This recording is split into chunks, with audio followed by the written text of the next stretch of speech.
On July 10, 2022, gunmen killed 19 people in two apparently random shootings within hours of each other at taverns in South Africa.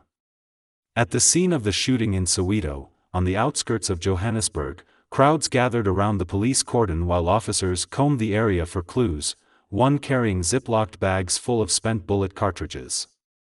Gunmen used automatic rifles and powerful handguns to kill 15 people and injure a further 8 in a mass shooting at a tavern in Johannesburg, Soweto Township in the early hours of the day. The attack on the Orlando East Bar in the Nomzamo informal settlement occurred shortly after midnight when a group of men arrived in a Toyota minibus and entered the bar.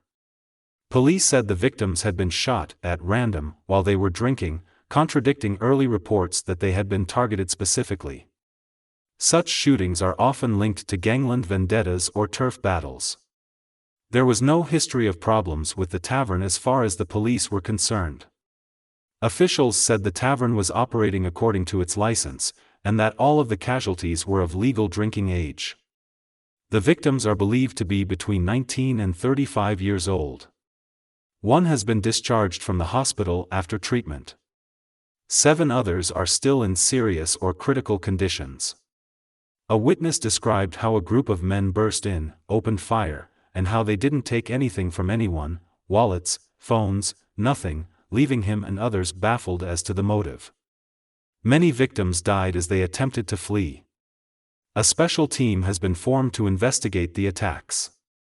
There are no full details at the moment of what the motive was and why they were targeting these people. High-caliber firearms were used in these random shootings, rifles and 9mm pistols. It could be seen that every one of those people was struggling to get out of the tavern. The number of cartridges suggests that it was a group of people shooting. The shooting underlines the continuing lawlessness in parts of South Africa and the very high rates of violent crime, often involving firearms. 4 people were killed in a similar attack on a tavern in Pietermaritzburg. Police were trying to determine whether the attacks were linked, noting their similarity. The killers from both incidents are on the run. It's not clear how many attackers were involved in either shooting. The suspects were still at large, and a manhunt was underway.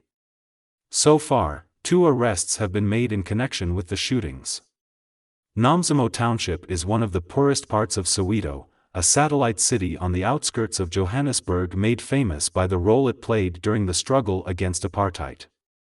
Much of Soweto is now considered relatively affluent. Tourists flock to museums, restaurants, and Nelson Mandela's home, a mile or so from the scene of the shootings. However, Nomzamo, a cluster of tin and wood huts with a line of portable toilets and a few scattered concrete homes, is a reminder of the deep poverty that persists in South Africa. Despite not having electricity, government officials claim to have done much to help the residents of Nomzamo Township. South Africa is a very violent country at the best of times, but these particular incidents have shaken many. President Cyril Ramaphosa expressed his condolences to the relatives of victims of both shootings.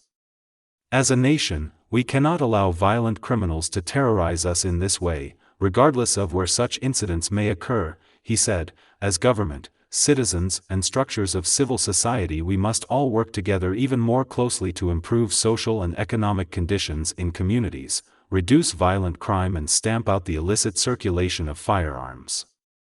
Every single violent death is unacceptable and worrying, and killings on the scale we have seen in Soweto, Pietermaritzburg, and previously Khayelitsha must spur us into a collective effort to build communities and make South Africa an unsafe place for criminals, he added.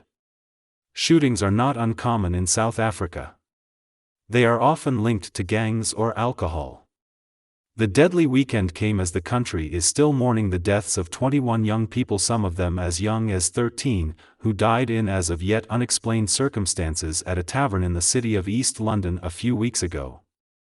They are thought to have been either gassed or poisoned. The causes of those deaths have not yet been announced by authorities, but the victims were neither shot nor crushed in a stampede. The country's murder rate dropped substantially during COVID lockdowns but rose sharply in the last 3 months of 2021, according to the most recent statistics. Alcohol outlets are the fourth most common location for killings in South Africa. Police have since reinforced the country's bleak status as a global center for murder.